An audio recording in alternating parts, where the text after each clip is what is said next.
Okay, hi, good evening. Pleased to see you all again this evening. Okay, before moving on to chapter 3, a few points I wanted to finish up from the first two chapters, particularly chapter 2, but also to see chapter 2 in light of chapter 1. One point we didn't get around to discussing last time is, okay, you see on the screen, something called a Leitvort. Leitvort, Hebrew called Mila Mancha, in proper English called a keyword. This is a leading word, a word that leads you through a literary unit. And if we look at chapter 2, we'll see the word ro'eh appearing several times. And what's interesting about a Leitvort is that its meaning shifts as you move along. Sometimes it's the literal meaning, sometimes it's the way the word is used or the context in which it appears. So at the beginning of the chapter, the word ro'eh, to see, is used for the beacons, the people who are signaling that the new moon has been sanctified. They see one another. In other words, the one who's on one mountaintop keeps on waving it up and down until he sees that there's another beacon on the next mountaintop, and then he can stop, and that's the way the signal gets passed on. So seeing is used, interestingly, not within the framework only of seeing the moon, within the framework of how you transmit that information. Then, in Mishnah Vav, you have the interrogation of the witnesses, includes, how did you see the moon? Okay, how was it seen by you? Okay, and if he describes it correctly, then that's a sign he's probably a true witness. Okay, then again in Mishnah Zayin, when the moon was or was not seen at its appointed time, again, this is seeing by the witnesses. In Mishnah Chet, it's again the interrogation of the witnesses. Rabban Gamliel asks them, how did you see the moon? He would show them a picture and say, did it look like this? Did it look like that? And finally in the stories that conclude chapter 2, remember there were two stories where there were very problematic witnesses. Both sets were accepted by Rabban Gamliel, and in both cases there were rabbis who challenged him.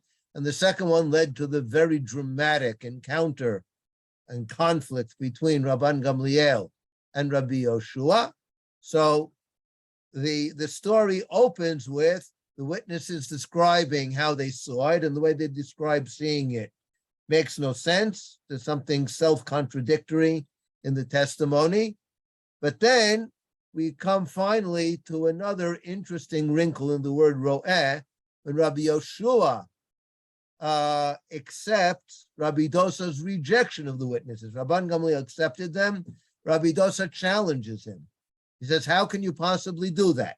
This is similar to say that the new moon was sighted the first night and was absent the next night, tantamount to saying that a woman gave birth and the next day you see she is very much pregnant. Can't be. And Rabbi Yoshua then answers, Ro'eh ani et dvarecha, I see your words. It's like in English today, I see your point. And so interestingly, in the final appearance of this word in the chapter, to see has now become something intellectual. Okay, to see means I understand, I accept, I agree with. Okay, so now let's look at how the word seeing takes us through the different way stations on the road to sanctifying the month. Seeing starts with the witnesses. They see the moon. They come to the court quizzes them, interrogates them. How did you see the moon? And based on their descriptions and the correspondence between the descriptions, they'll decide whether or not to accept the testimony.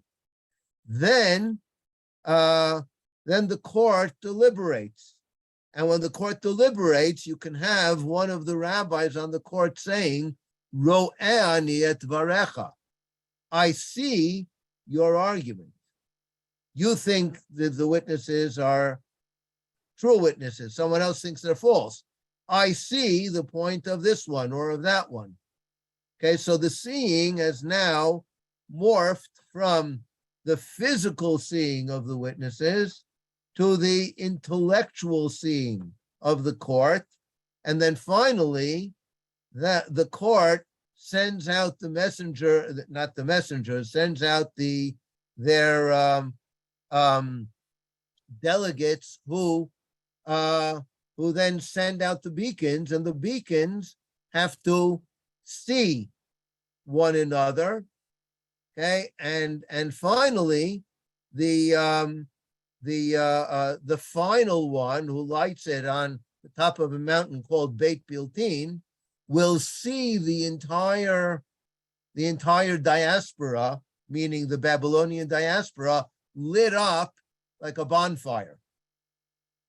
Okay, so what we see then is the vision of the witnesses becomes then the intellectual determination of the court, which in turn translates back into something visual.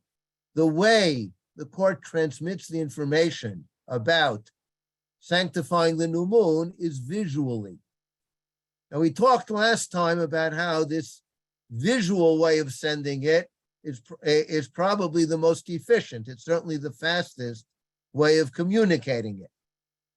But from the way the Mishnah describes it, okay, how you see this whole chain of bonfires stretching from Yerushalayim all the way into the diaspora, I think what we can see, okay, and the word see, now we're seeing this intellectually like the court. What we can see is it was very important for the court that the people find out about the new moon not only orally, not only by hearing about it, but by seeing it. It's as though they're participating in the experience. The experience of the witnesses through the mediation of the court's deliberations and decision now becomes an experience shared by all of Israel. And that experience, among other things, connects the high court in Jerusalem to the entire Jewish people, not only the ones in the land of Israel, but even the ones in Bavel. Okay, even they participate in the experience. Okay, so this transforms the sanctification of the new moon into a public event, which everybody participates, and the sense through which they participate is visual. Okay, so that's one point that I thought was interesting and important to note, and it will be particularly important because, as we'll see in chapter 3, vision again plays a role, but now a new role that we did not see in chapter 2. But before getting to that, I want to make another couple of points about chapter 2 and the relation between chapter 2 and chapter 1. Another interesting thing that happens in chapter 2 is there are various word plays and associative connections. I have them listed here on what you have on the screen. I want to focus, okay, if we had more time, we would look at them one by one. I just want to focus on the one that I think is most interesting, okay?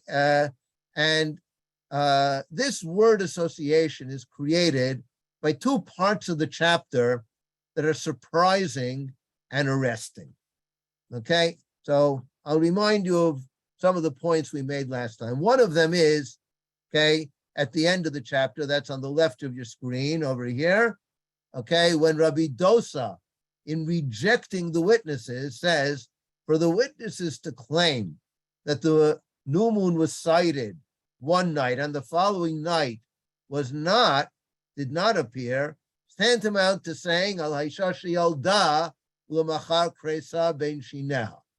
Okay, the woman gave birth, and the next day, her belly is completely extended. She is clearly very much pregnant even now. So clearly she did not give birth.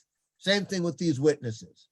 Okay. Now this comparison of the new moon, okay, to a woman giving birth is interesting. We maintain that in our language to this very day. Okay. The new moon is called in Hebrew Molad.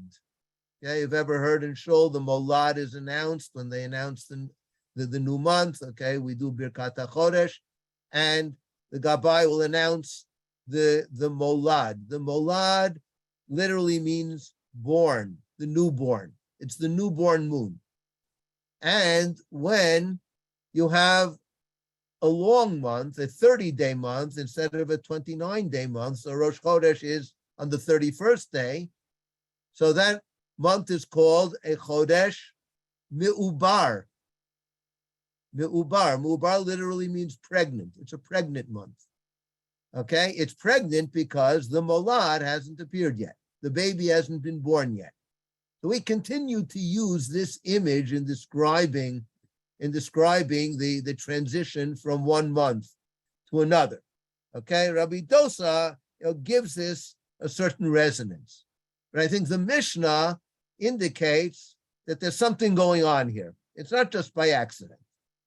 Because at an earlier point in the Mishnah, one of the Mishnayot we paid close attention to last week was the Mishnah that talks about how the witnesses, when they arrived in Yerushalayim after traveling on Shabbat, they were confined to the courtyard where they had arrived in order to give the testimony. They were not allowed to leave because they had gone outside of their Tchum Shabbat. And then Rabban Gamliel said, this is crazy, the witnesses won't come. So in order to motivate them to come, Rabban Gamliel decided to institute that they would be allowed to go 2,000 amot outside of this courtyard. They're allowed in any direction from where they are, 2,000 amot. They can't necessarily return home. They're allowed to travel freely within the city and even outside the city for 2,000 amot. Okay, then the Mishnah surprisingly says, oh, and there are some other places where Rabban Gamliel instituted the same thing. And the Mishnah then lists several cases of pikuach nefesh, okay, of danger to life. And we noted last time that this seems to indicate that testifying about the new moon is tantamount to pikuach nefesh. And we've talked both weeks about how sanctifying the new moon is as significant to communal existence as saving a life is for the individual. Okay? But what's interesting in our connection is the first example the Mishnah brings. Af chachama haba'al yaleid. Chachama, a wise woman. But who's the wise woman? She's coming to cause one to give birth, liyaleid. Okay? The wise woman is a midwife, what we call today a miyaledet, or the Torah also calls a miyaledet. In Chazal, in a few places, it's called chachama. A wise woman means a woman who is expert at helping to deliver babies. So for the midwife to go to help deliver a baby is one of the pikuach nefesh examples that the Mishnah brings, that yes, she can also travel freely after she has completed her mission. And now what I find hugely interesting is how these two now interact. Because it's not only the word liyaleid that connects this Mishnah with Rabbi Dosa's sarcastic argument later on at the end of the chapter, it's also the word chachama.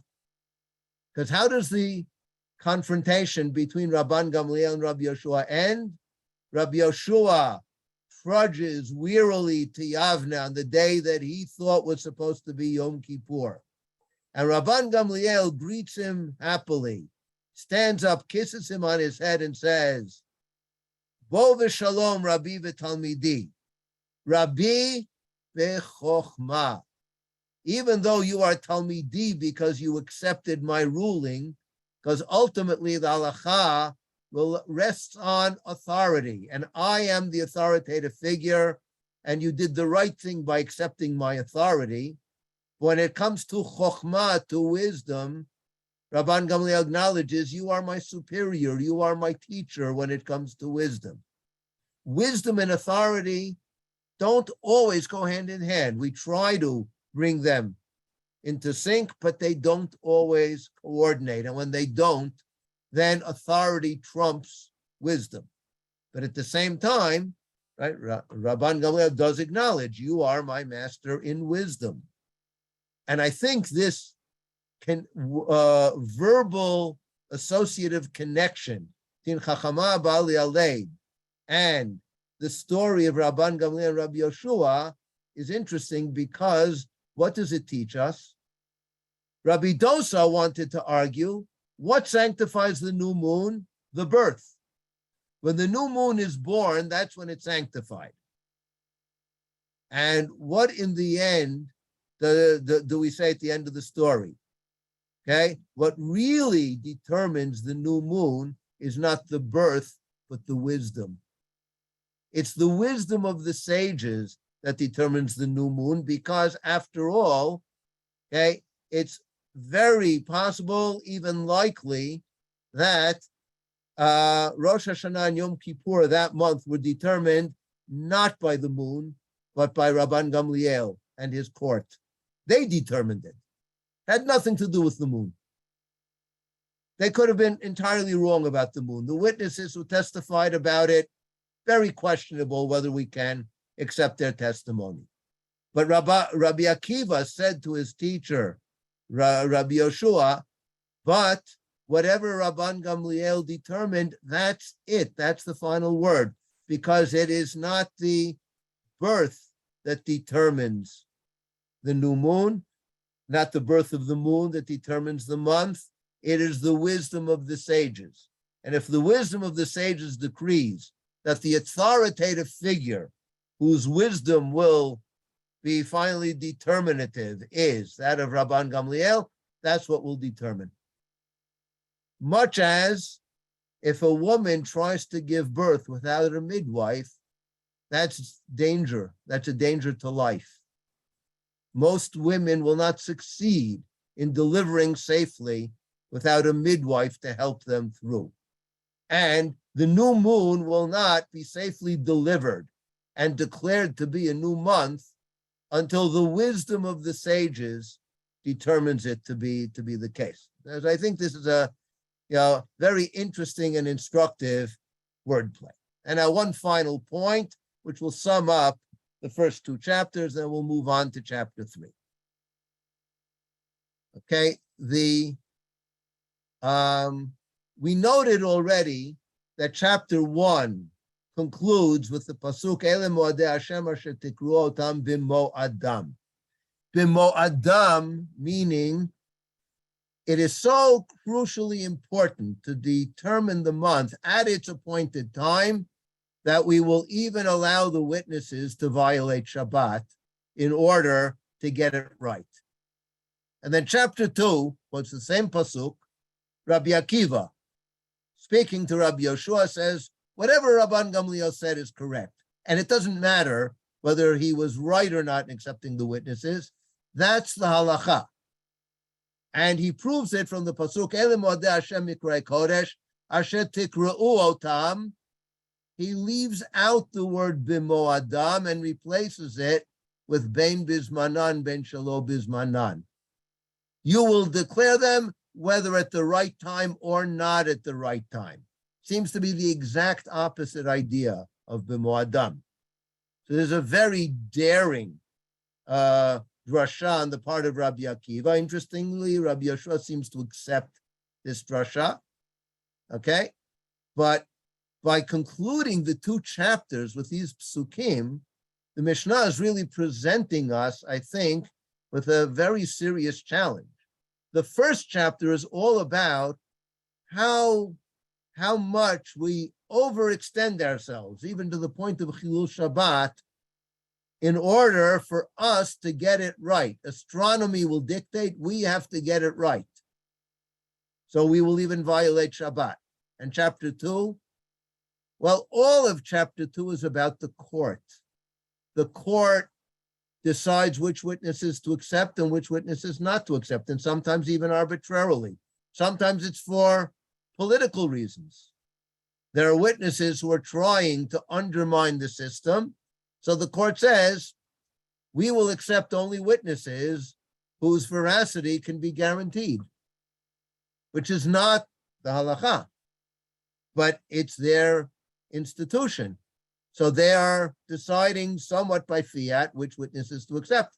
By the end of the chapter, Rabban Gamliel is deciding to accept highly problematic witnesses, and that in the end determines the halakha.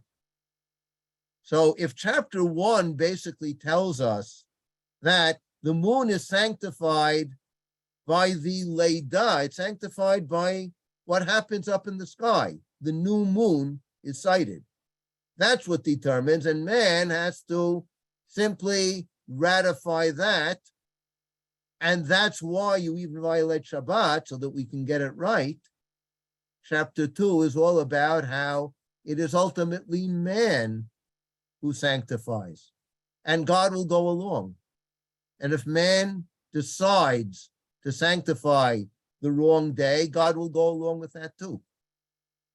So it's not just the 2 psukim that close the chapters that give you conflicting messages. It's really the entirety of chapter 1 and the entirety of chapter 2 that give you conflicting messages.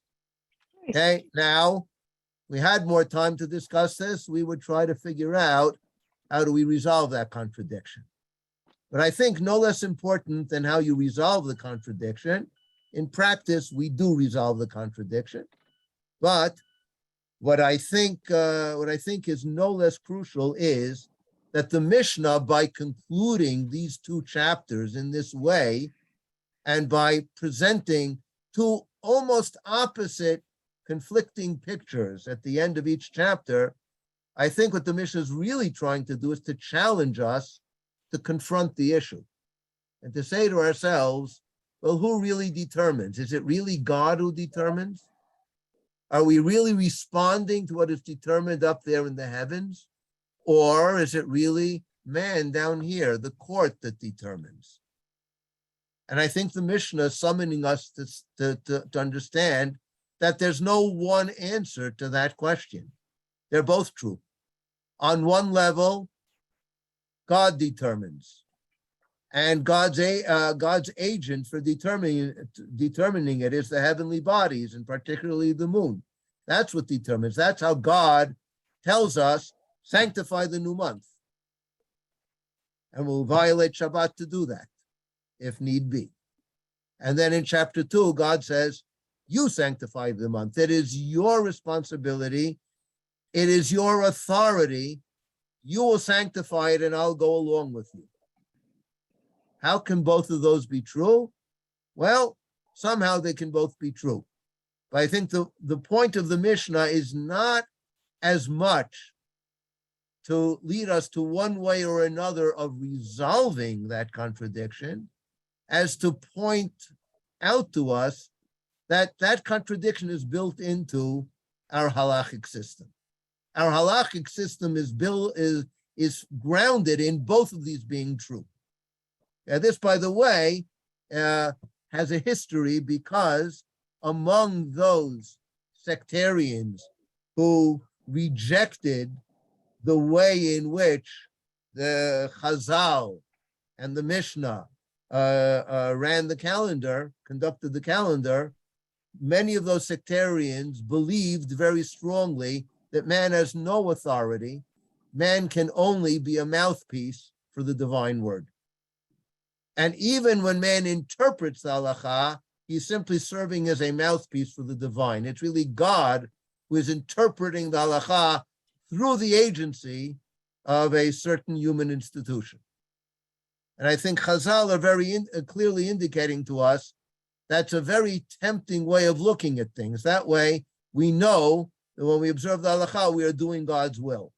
But we have a more complicated, I'd say, dialectical way of looking at it, in which it could be that we are not getting God's messages exactly right, and it's still God's will that Am Yisrael observe the festivals and by extension the halacha in that way. Okay, so I think these two chapters really, I think, have some very powerful messages. Okay, again, if we had more time, we'd look at these a little more closely, but unfortunately, we don't really have time for that, and so.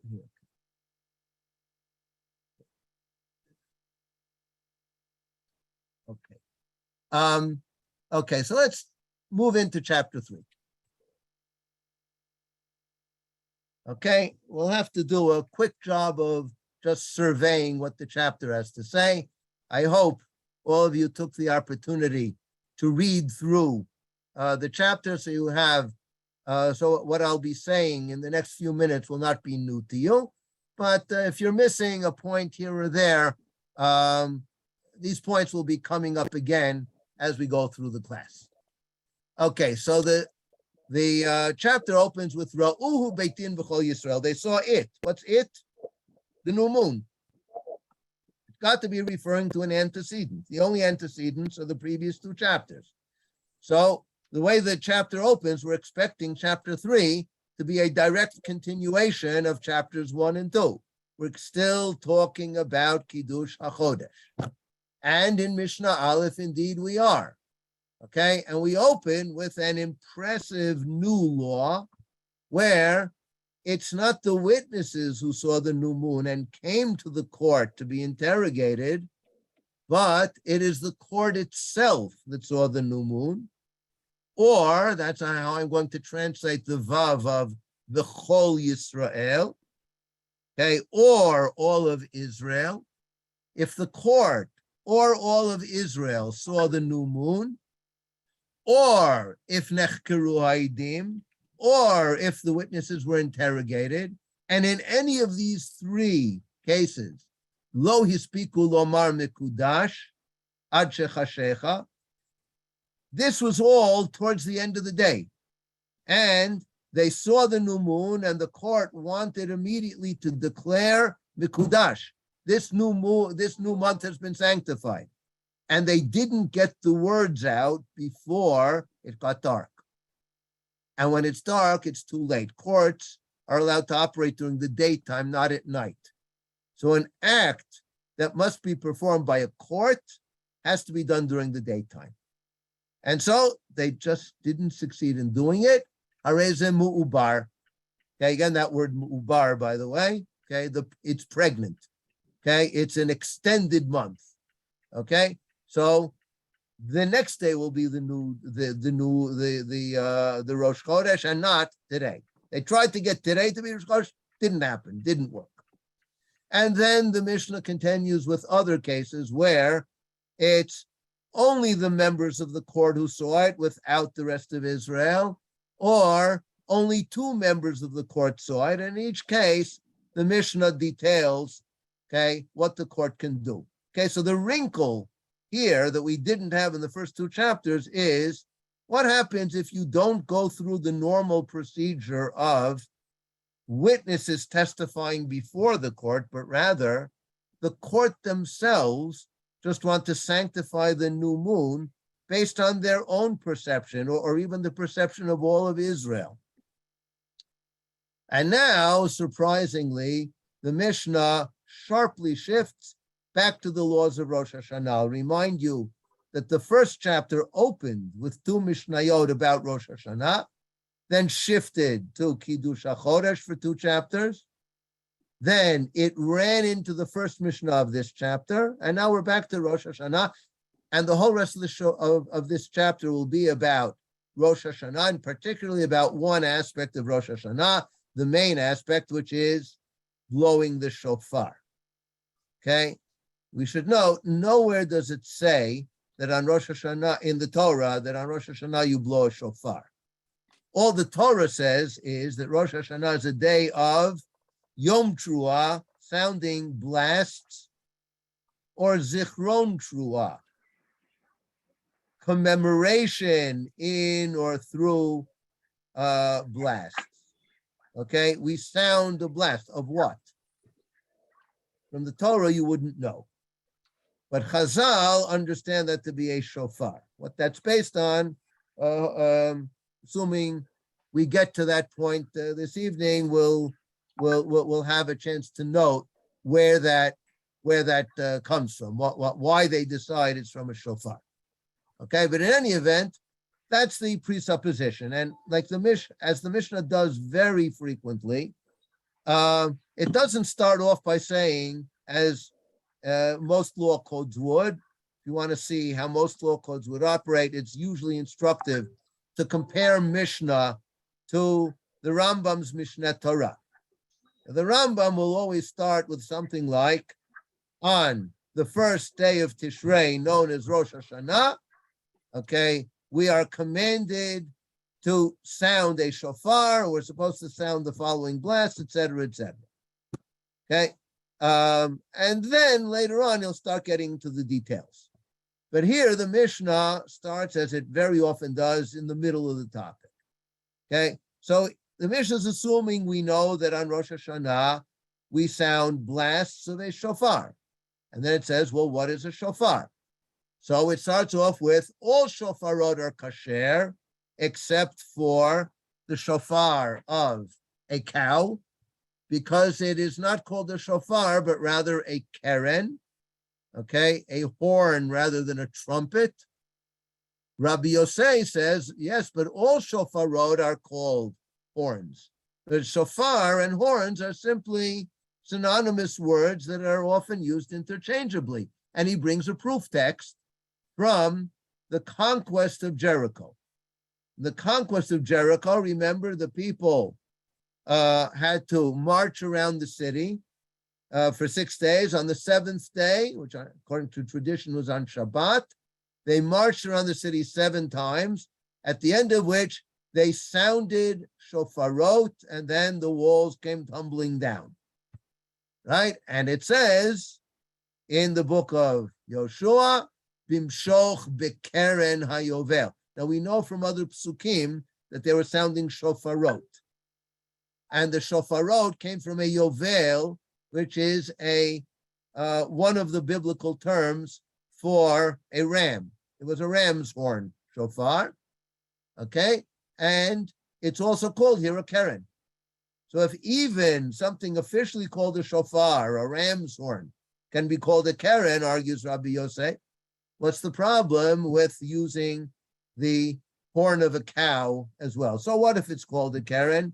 That shouldn't disqualify it. In any event, we have this generic rule that all shofarot can be used for blowing on Rosh Hashanah. And now, interestingly and surprisingly, the next several Mishnayot tell us that certain special kinds of shofarot were used. So in Mishnah Gimel, we're told that the shofar of Rosh Hashanah, it was made from the straight horn of an ibex. That's, of course, not what we do. We use a ram's horn. We don't follow this Mishnah, okay? But how to interrelate this Mishnah with the previous Mishnah is a challenging matter, and commentators have very different ways of trying to reconcile them. Okay, the way that I think makes best sense and is supported best by the flow of the Mishnah is that the shofar described here is not the shofar that we're blowing any old place, but let's look at how it's described. Okay, it's a shofar. Its mouthpiece was plated with gold, and there were 2 trumpets on either side, the chatzotzrot. The shofar would sound a long blast, the trumpets would sound a short blast, because the mitzvah of the day is with the shofar. Where is this taking place? I think it's very clear. There's only one place where we can expect that you're going to have a gold-plated shofar, and that is going to be accompanied by blowing chatzotzrot. Chatzotzrot are normally blown where?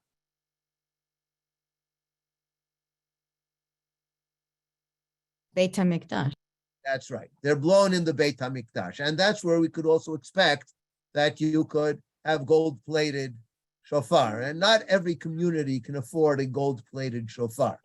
So this is the shofar of the Beit HaMikdash. I think that's one of the suggestions, and I think it's the best one.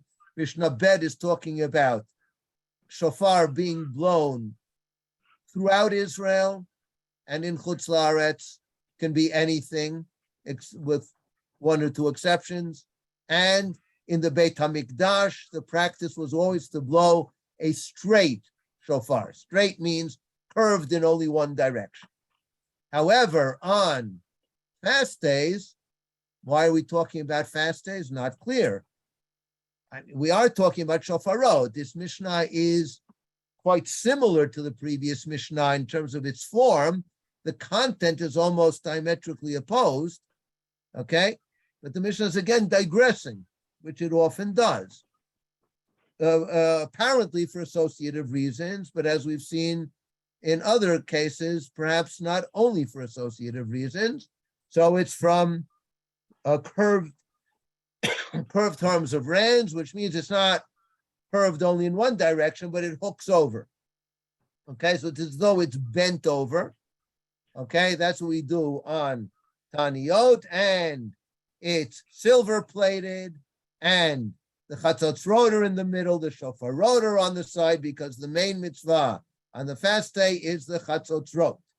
And then another digression, Jubilee. Now we know that on Jubilee year, we also blow the shofar on Yom Kippur, on the 10th day of Tishrei, Yom Kippur. That's when we sound the shofar and proclaim liberty throughout the land. Okay, and the Yovel is similar to Rosh Hashanah regarding the Tkiyah and the Brachot. And in context, Tkiyah here seems to mean not the blowing, but the instrument that you blow. In other words, you use the same shofar. Use the same shofar for Rosh Hashanah and for Yovel, which according to the previous Mishnah means the Ya'el Pashut, okay, the ibex, which is curved only in one direction, goes straight up. However, Rabbi Yehuda disagrees. Rosh Hashanah tokin b'shel zecharim, that's our practice, okay, at least the chatchila, that on Rosh Hashanah we blow, okay, a ram's horn, which is curved, which is bent over, but on Yovel, yes, on Yovel we do use Ye'elim. Okay, so this was all a digression from Rosh Hashanah to show you what kind of shofar we blow on other special occasions. Okay, and what the Mishnah appears to be doing, I think, is to say, to really understand what the shofar on Rosh Hashanah means, what it means to blow the shofar on Rosh Hashanah, it's important to see it against the backdrop of other occasions when we have similar practices. And there are two other similar occasions.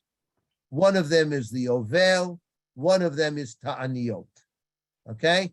And when we see what's similar and different between Rosh Hashanah and these other days, that will give us an idea of how to conceptualize the festival of Rosh Hashanah and its central mitzvah, which is blowing the shofar. If we have time, we'll come back to that point later. Okay, but now, up till now, what has been our topic? Topic has been the source of the shofar, which is correlated with its shape. Depending on the shape you want to have, you will take a shofar from this animal or from that animal, so it will have the shape that you want it to have. And now we move in Mishnah Vav to the physical integrity of the shofar. Okay, what happens if a shofar is cracked? What happens if a shofar is broken and we glue the pieces together? What happens if it has a hole in it that was sealed? Okay, so then the answer to the first two, when there's a crack along the shofar, or when the shofar breaks and you glue it back together, okay, there the Mishnah simply says pasul. That's no good, because that's not a real shofar. There's a shofar has to be natural. It can't be artificial. Okay, when you glue a shofar together, that's not a shofar. You can't use it. But if it just has a hole in it, and I seal the hole, so then it depends. That depends when I blow the shofar. Okay, will this hole affect the sound of the shofar or will it not? Big dispute among commentators. Are we talking about the hole affecting the shofar before it was glued or after, before it was filled in, or after it was filled in? And what material can you use to fill it in? Okay, but we don't have time for those issues. But what is interesting, and we will be coming back to, is that in this case of the hole, so then the Mishnah doesn't say flat out it's kosher, it's not kosher. The Mishnah says it depends how it affects the sound. In the first two cases, it doesn't matter whether it affects the sound or not. Maybe it didn't affect the sound, doesn't matter. The shofar lacks integrity. Here, the shofar has its physical integrity, but the sound has to have its integrity as well. It's not enough for the shofar to have its integrity. The sound has to be a full-fledged shofar sound as well. Now we've moved from the source and shape of the shofar to the physical integrity of the shofar. Now we move to, if you blow the shofar into a pit or a cistern, so then if you hear the sound of the shofar, it's fine. If you hear the sound of the echo, it is not. So now it's not only the sound emanating from the shofar that has to be whole, it's the sound that you hear from the shofar that has to be original. You have to hear the original sound of the shofar. But if you hear an echo, that's no good. This, by the way, is a key source for contemporary halachic discussions of things like using a microphone in a shul. It's forgetting the issues of electricity, whether it's okay or not okay. But there are also issues of, if you hear the shofar through a microphone, are you hearing the shofar or are you hearing something that halachically is considered like an echo? Okay. And similarly, says the Mishnah, someone who is passing behind a Beit Knesset and he hears the sound of a shofar, so he's in the middle of something else. He's not in shul, he's not coming to hear the shofar, he's passing by, and all of a sudden he hears the shofar, im kivein libo yatsa, im lav lo yatsa. If he directs his heart, that's the literal translation of kivein libo. If he directs his heart, then he fulfills the mitzvah. If he does not direct his heart, then he does not. Okay, so the Mishnah tells us it's not enough to physically hear the shofar. You have to consciously hear the shofar, intentionally hear the shofar. You have to be aware that you're listening to a shofar. You have to be aware of the context and say, yes, that's what I want to do. If you hear the shofar and you say, oh, nice music, almost as good as Louis Armstrong, then you're not fulfilling the mitzvah. But if you hear the shofar and say, right, it's Rosh Hashanah today, that's a shofar, let me listen to it, then you're fulfilling the mitzvah. Okay, and then the chapter concludes with Agadah, with an Agadic section. And again, this is somewhat challenging. What is this Agadic section doing here? Okay, when Moshe raised his hands, then the Israelites would be successful. When he lowered them, then they would be defeated. That is a description of the battle against Amalek. And the Mishnah asks quite cogently, what are Moshe's hands doing here? Why does success in battle depend on Moshe's raised hands or lowered hands? And the Mishnah's answer is, when they saw Moshe's hands being raised, that's a bit of a jump, but the Mishnah makes that jump.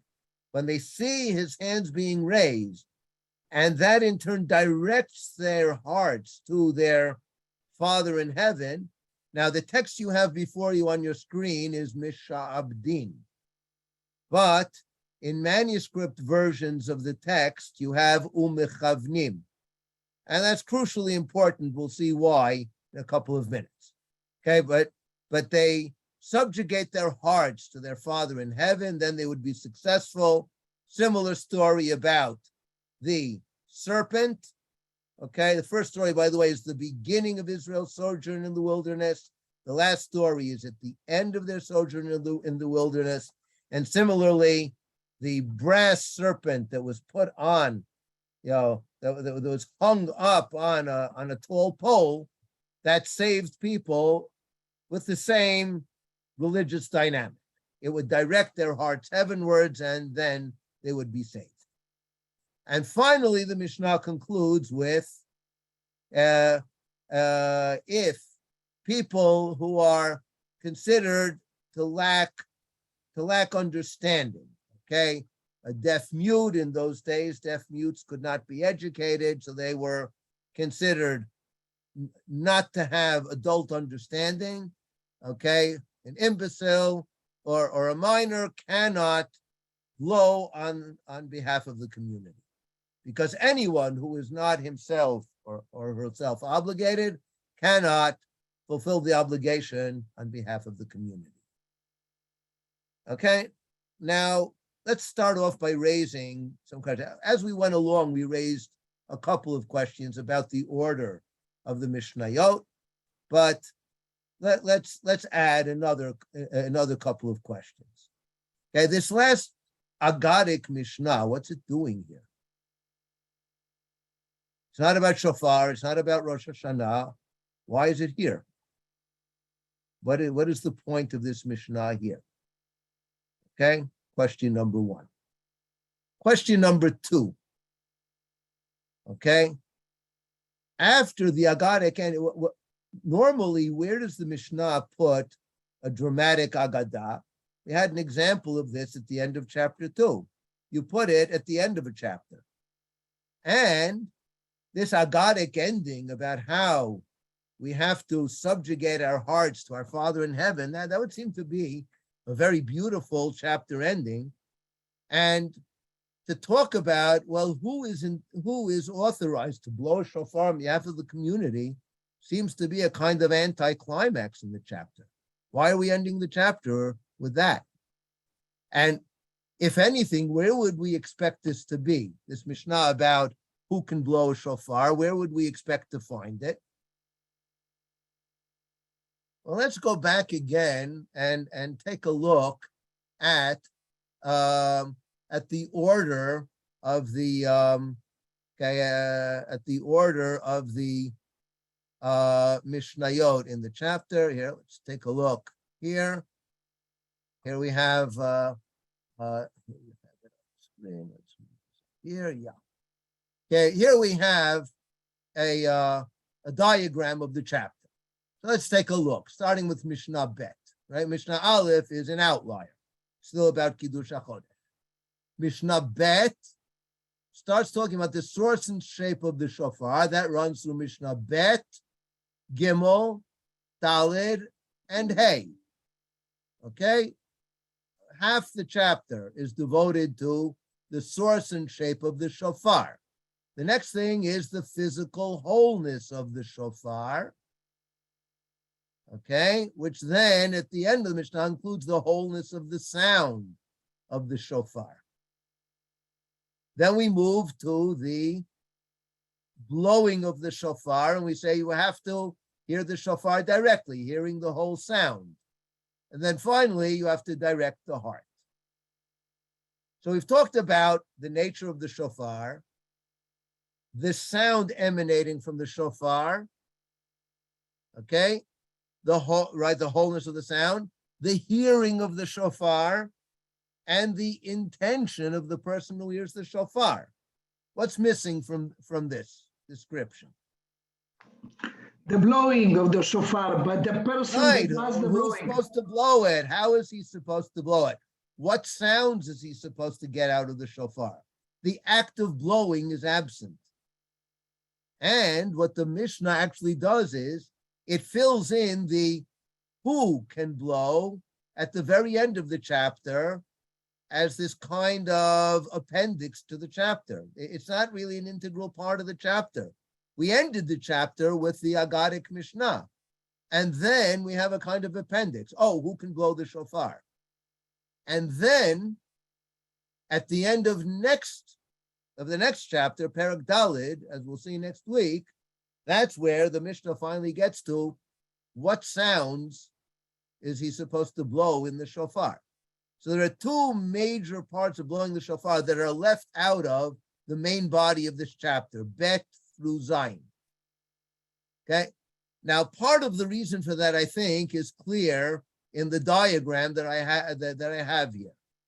We have the source and shape of the shofar. Then we have the wholeness leading into the wholeness of the sound. The wholeness of the shofar leads into the wholeness of the sound. The wholeness of the sound, in turn, leads into the hearing of a whole sound. And the hearing of the shofar then leads into the directing of the heart. Now, this is not just a logical progression, but I think you can detect here as well, I would call it a geographic progression. We're moving from the source of the shofar, the animal from which the shofar is taken.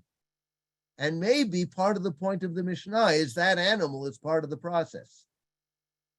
When I blow the shofar, I'm not only thinking about the shape of the horn that I'm blowing, I'm also thinking about what animal did I take it from. That animal is maybe part of the message of the shofar. So I go from the animal to the shofar and its shape and its wholeness. That shofar then emits a sound. It has to be a whole sound as it emerges from the shofar, and not a shofar that emerges from a crack that affects the sound. And then the one who hears the shofar, right? The sound travels, someone hears it, and he has to hear that shofar directly. So it's a direct line of transmission. Animal, shofar, sound. The sound then goes to the ear and is heard. And then where does the sound go? To the heart. Goes to the heart. Now, what does the heart have to do, according to Mishnah Zayin? It simply has to be aware that what I'm blowing is a shofar, it's Rosh Hashanah. You have to be aware.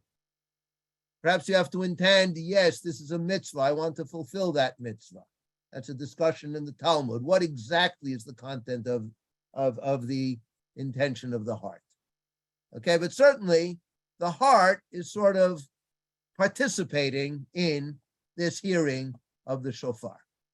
Okay, I'm not just hearing it. I'm not only hearing it with my ear, I'm hearing it with my heart.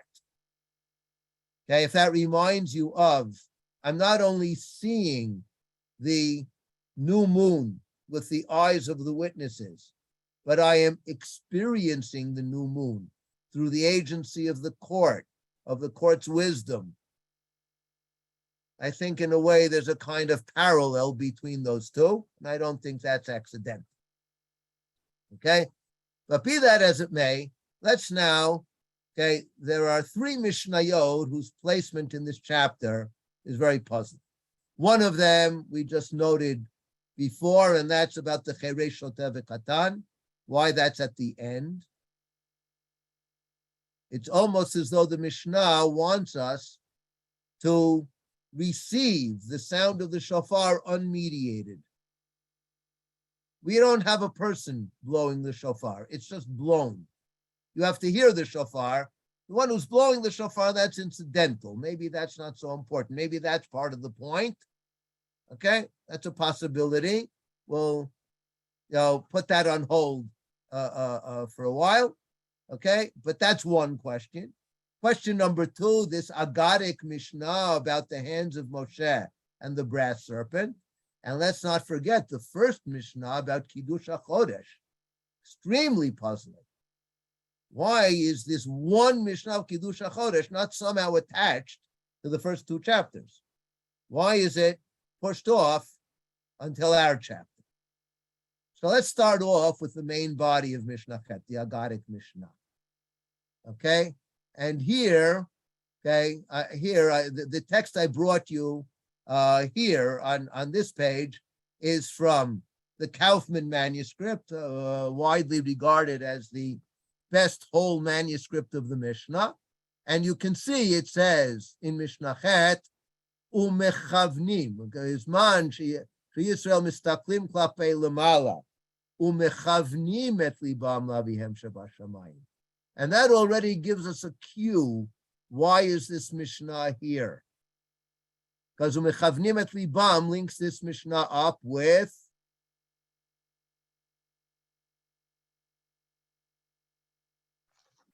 Im kiven libo. Im kiven libo. Im kiven libo yatsa. Right? And now Umechavnim et libam lavihem shabashamayim. Right? The same usage, okay? Kavanat halev. But now notice the difference between the two usages of kiven libo. In Mishnah Zayin, kiven libo, as I said, is just to intend to do the mitzvah performance. The mitzvah performance is to hear a shofar. I have to intend that. If I think I hear a donkey braying, or I think I hear Louis Armstrong trumpeting, I'm not doing any mitzvah. The only way I'm doing the mitzvah is if I intend the mitzvah performance, which is to hear a shofar. That's all it meant in Mishnah Zayin. That's the halachic meaning of kavanat halev, of directing the heart. In Mishnah Chet, directing the heart takes on a new meaning. To what am I directing the heart here? Trusting Hashem. Hashem. Trusting Hashem on everything. Why is that? Why does the Mishnah bring that at the conclusion of blowing the shofar? I think the Mishnah is clearly hinting to us that when I direct my heart, when I hear the shofar, and as a result of hearing the shofar, I say, oh, and I direct my heart to, let's listen. I want to hear that blowing of the shofar today on Rosh Hashanah, which is a mitzvah. That's not the whole story. What's the continuation of that story, says the Mishnah? The continuation is, the lev. When I hear that, I direct the heart in a second sense as well. When I hear the shofar, it should direct my heart towards God. That's the purpose of blowing the shofar. The purpose of blowing the shofar is to direct my heart heavenward, to direct my heart towards God. I'm not just hearing the shofar because the Torah said so. I'm hearing the shofar because it's a meaningful experience. What's its meaning? Well, the same way that when Moshe raised his hands, what made that experience meaningful and therefore life-saving for Am Yisrael? And by the way, shofar, like Kiddush HaChodesh, is equated here to saving lives. Jewish lives are saved by directing your heart towards your Father in heaven, right? And the shofar is supposed to accomplish that. The same way Moshe's hands accomplished that, the same way the brass serpent accomplished that, the blowing of the shofar should accomplish the same thing. That's agadic. Agadic means, by definition, this is not a halachic requirement. If I heard the shofar and directed my heart to the mitzvah and didn't think about my Father in heaven, didn't say, oh, the shofar is connecting me to my Father in heaven, I still fulfilled the mitzvah. I don't have to go ahead and perform the mitzvah again. But I am missing the soul of the mitzvah. The Agadah gives you the inner meaning of the mitzvah, the soul of the mitzvah, the purpose which I should have for the mitzvah. If I don't have it, will not undermine the mitzvah fulfillment, but it will denude it of meaning. I won't accomplish what this mitzvah is designed to accomplish.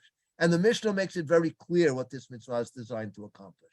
It's designed to direct my heart upwards towards heaven. That's what the shofar is about. And if we look back at many of the halachot in this chapter, I think we'll see how they're governed by that. The shape of the shofar, whether it's straight or curved, has everything in the world to do with the shofar's purpose to direct my heart towards God. I can stand before God in different postures. I can stand before God in a posture of standing up straight or bent over. In our prayers, we adopt these different postures at different times. So the shofar, is that a posture before God of being straight or being bent over? The fact that the shofar, as we deduce from the Mishnah, should be blown in the temple. Well, if the point of the shofar is to connect us to our Father in heaven, to direct our hearts towards our Father in heaven, makes perfect sense that the main shofar blowing in Israel will be in the temple. Okay, so once we've seen that point, we see this Gothic Mishna reflects not only on kavanat halev, but it reflects on many of the other details in the chapter as well. And one final point, which we'll telegraph now and develop more fully Bezrat Hashem next class. Okay, does this give us any insight into why the first Mishnah of the chapter is here? Okay, so look at the color coding. Okay, Ra'uhu Beitin V'chol Yisrael, and Shayu Yisrael Mistaklim Klapei Lemala. Here are two Mishnayot that are tacked on at the beginning and end of our chapter.